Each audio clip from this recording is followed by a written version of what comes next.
Hi students, Professor Hertag here. Welcome to our week 4 of class. I know it's our last week of class together, so overall I think you all did a great job.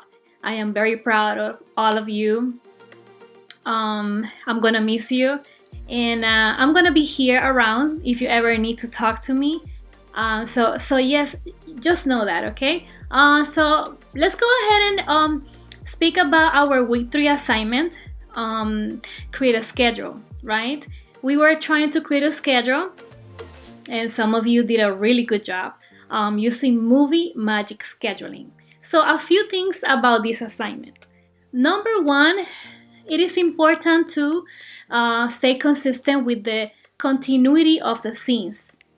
So for example, if you decided to shoot scene 1, let's say, or scene 2, that is located in Jonathan's house on Monday, then make sure that you stay at the same location the very next day, right?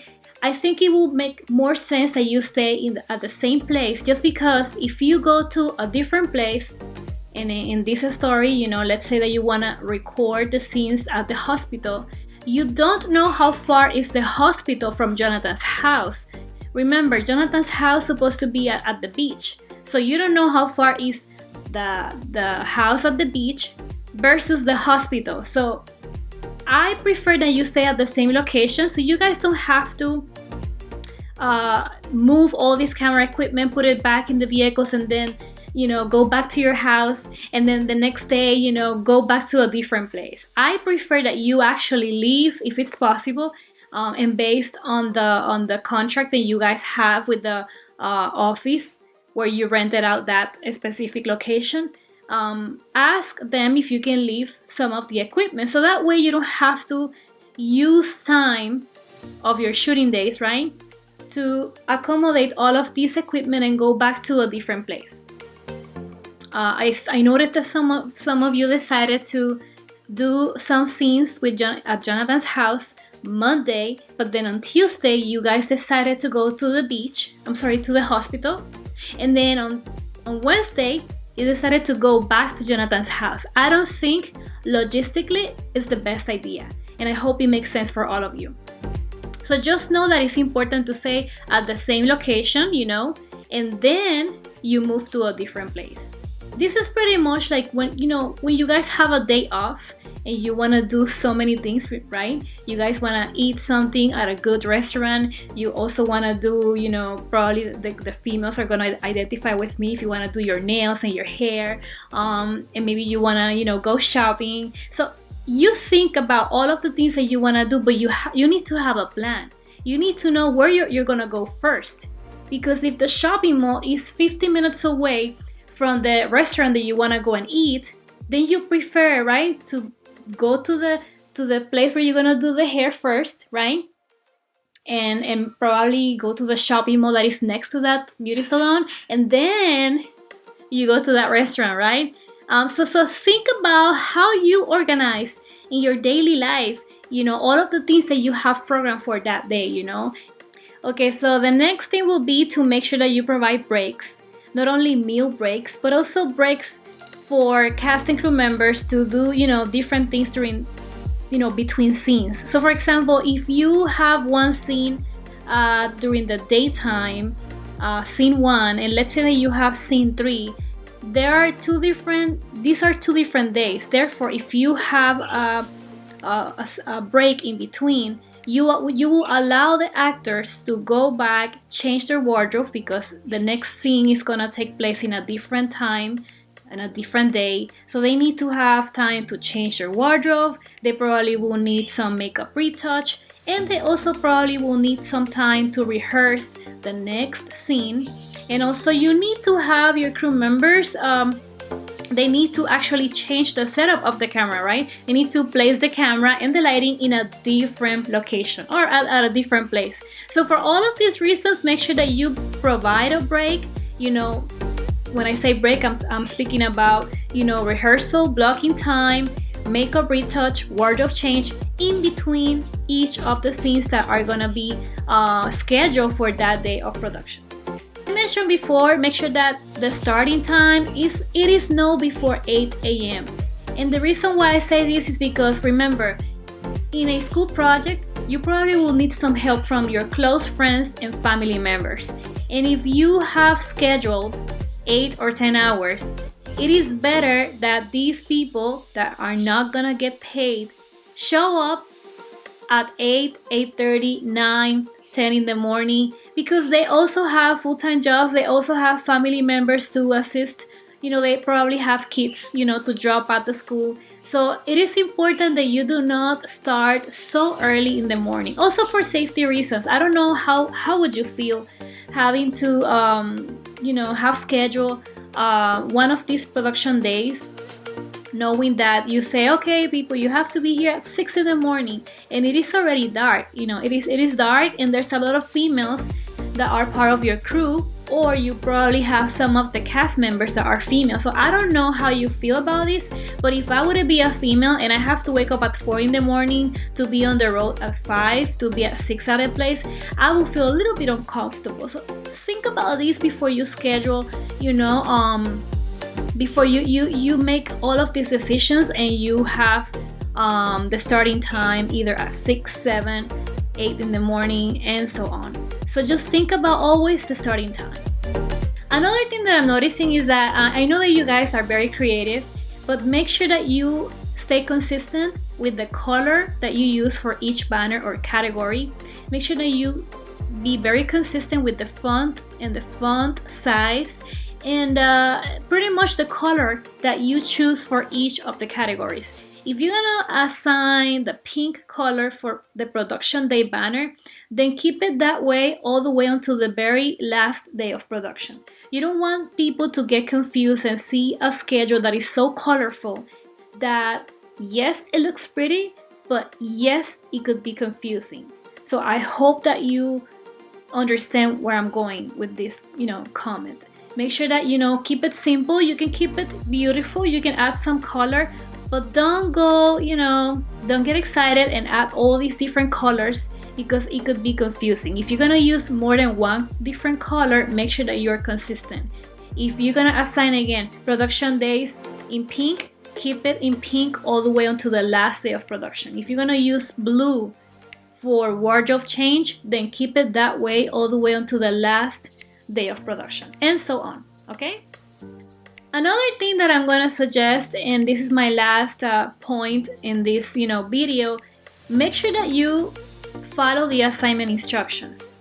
I know that some of you probably would love to save some money shooting everything in one day or maybe 2 days. And one thing that I mentioned before is that you don't want to rush your cast and crew members. Remember, these, as I mentioned before, actors are emotional beings. They're very sensitive, so they need time to rehearse. They need time to stay on character, to rehearse, to be on character. So allow the needed time for them to do the best performance that you need for your project. And the same thing with the crew members. You don't want to schedule 20 hours on Monday and tell the rest of the staff production, okay guys, so we're only gonna meet once, we're gonna work for 20 hours, and I'll see you guys next time. It doesn't work that way. Remember, again, all of these scenes are taking place in different locations and in different, and every scene needs a different setup, and all that takes time.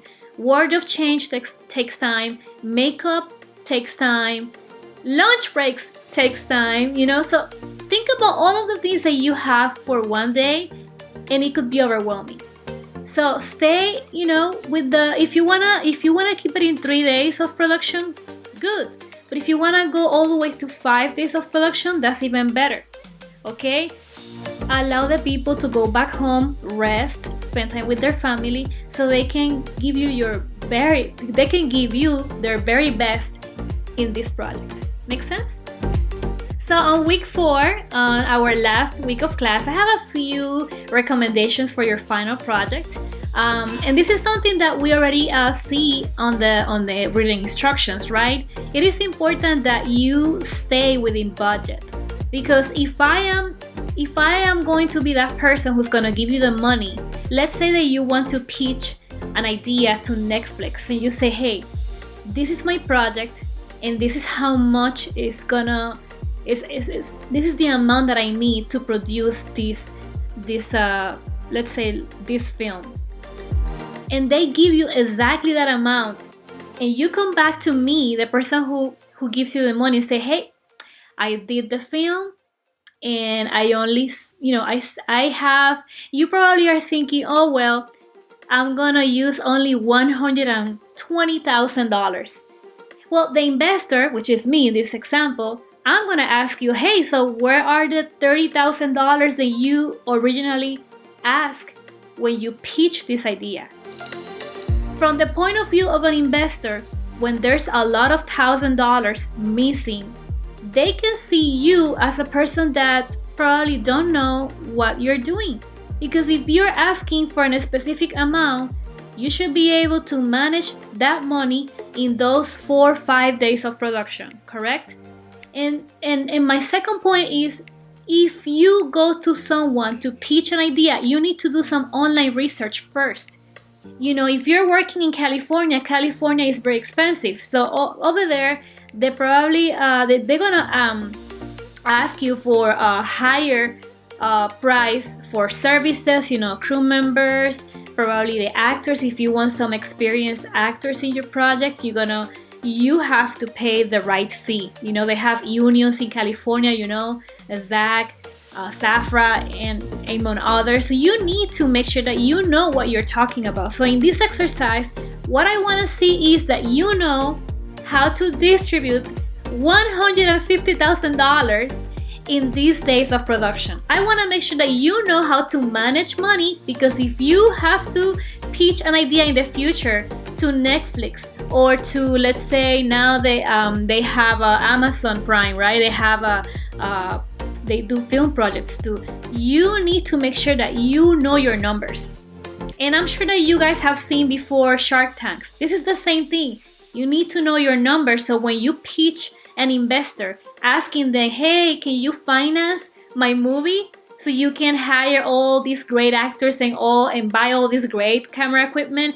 You need to know your numbers. You need to do an extensive research based in your city. So if you're working from Alaska, from California, in Florida, you need to do some research and find out how much money do I need for this specific service. Let me do some research online. Let me compare prices. Well, based on my investigation, I think this amount is good enough per hour, per day, to rent this location, to rent this equipment, and so on. So make sure that you stay within budget, because if you're trying to save money, it is okay to save money, but don't save $30,000, $50,000, because the investor is gonna ask you, so hey, what happened with the other $50,000, $20,000 that you requested originally to produce this short film or this film?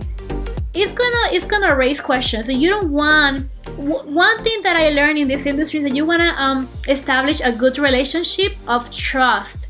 If someone who's gonna lend you money for your project, if they don't trust you, if you are not good at what you're doing, they're not gonna give you money in the future, right?